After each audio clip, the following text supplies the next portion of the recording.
विश्व में अनेक व्यक्ति बहुत महान हुए हैं, जो खुद तो फेमस हुए ही हैं, साथ में उनके अस्त्र शस्त्र, घोड़े और हाथी भी फेमस हुए हैं।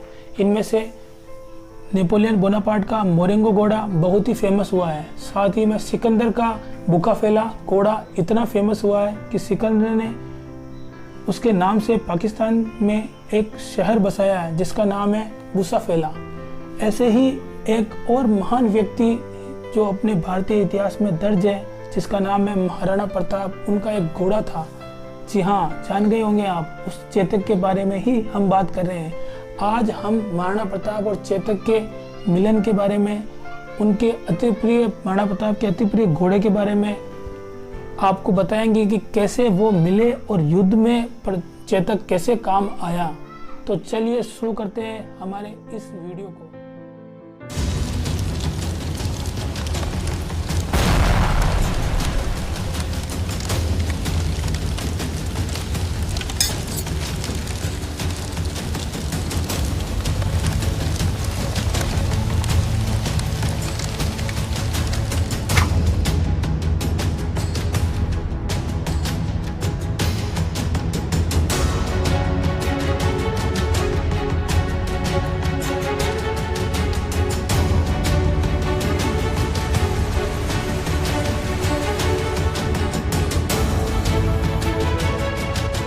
ये कहानी शुरू होती है गुजरात के भीमोरा गांव के खोड़ गांव में।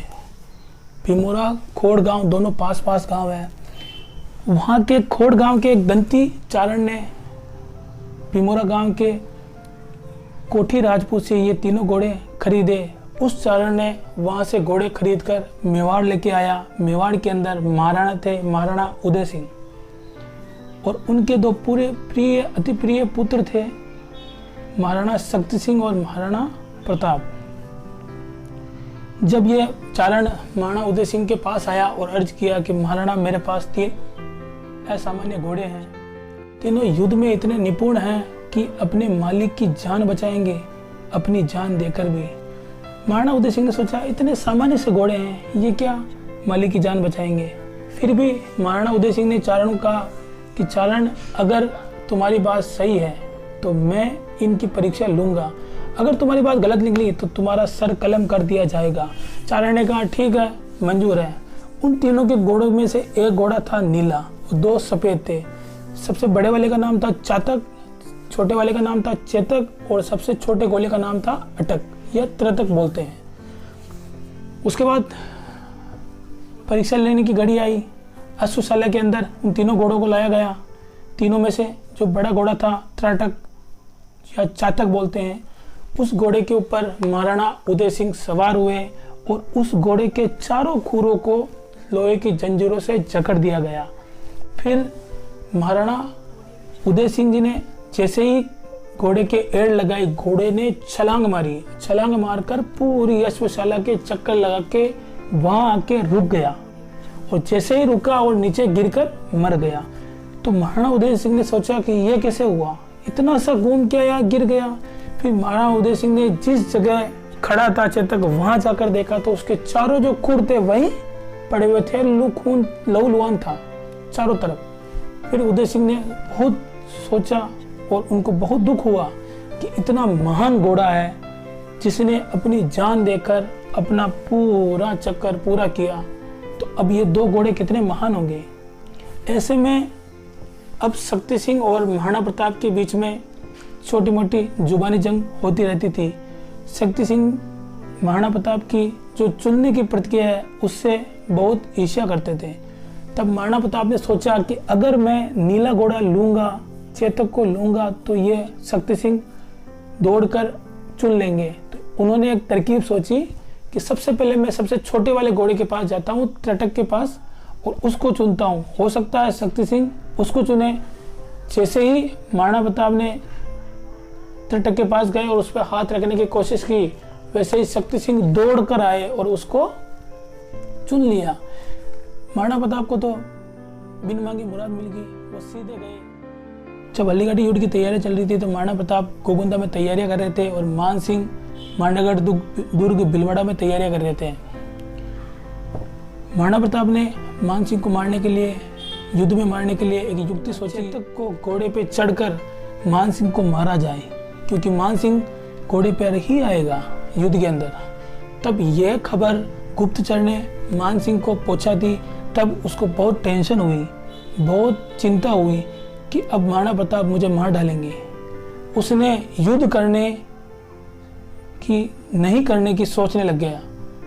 तब मान सिंह को बहुत चिंता हुई। मान सिंह ने सोचा कि क्यों ना संधि की जाए।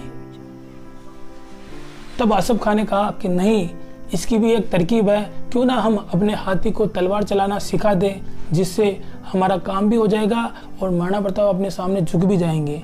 तब युद्ध हुआ।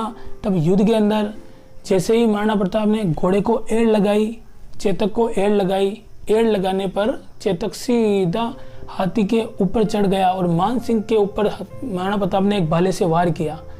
तो मान सिंह बच गया, लेकिन उसका महावत वहीं ढेर हो गया। जैसे ही चेतक ने हाथी के सिर पर पैर रखा और हाथी की सूंड में तलवार थी और तलवार से उसका दाहिना पैर काट दिया और चेतक नीचे गिरता गिरता बचा। तब वहां पर झालामन्ना ये दृश्य देख रहे थे। झालामन्ना सेम डिट्टो कॉपी थी महाराणा प्रताप की। तब झालामन्ना ने महाराणा प्रताप को कहा कि प्रताप, आप अपना राज तिलक, राज चिन्ह मुझे दे दीजिए और आप यहाँ युद्ध से निकल जाइए। हम अपनी मातृभूमि बाद में ही बचा लेंगे, लेकिन अगर हम यहाँ हार गए तो अपनी मातृभूमि पीछे कोई नहीं बचा पाएगा। इसलिए महाराणा प्रताप ने वक्त की नजाकत को समझते हुए वहां से प्रस्थान कर गए, और लेकिन उनके पीछे कुछ सैनिक और लग गए। 3 पैरों से भागते हुए चेतक ने 36 फीट नाले को देखा। महाराणा प्रताप ने भी देखा कि अब कैसे पार होगा। दूसरे ही पल चेतक उस पार था। जी हाँ, चेतक ने 26 फीट नाले को पार कर लिया। थोड़ी दूर चलने के बाद चेतक वहीं गिरकर अपने प्राण त्याग दिए। उसके बाद शक्ति सिंह वहां आ गए। शक्ति सिंह ने अपने प्रताप से माफी मांगी, अपने भाई से माफी मांगी और उनके साथ मिल गए। तो ये तो थी चेतक के मिलन की और युद्ध में काम आने की कहानी।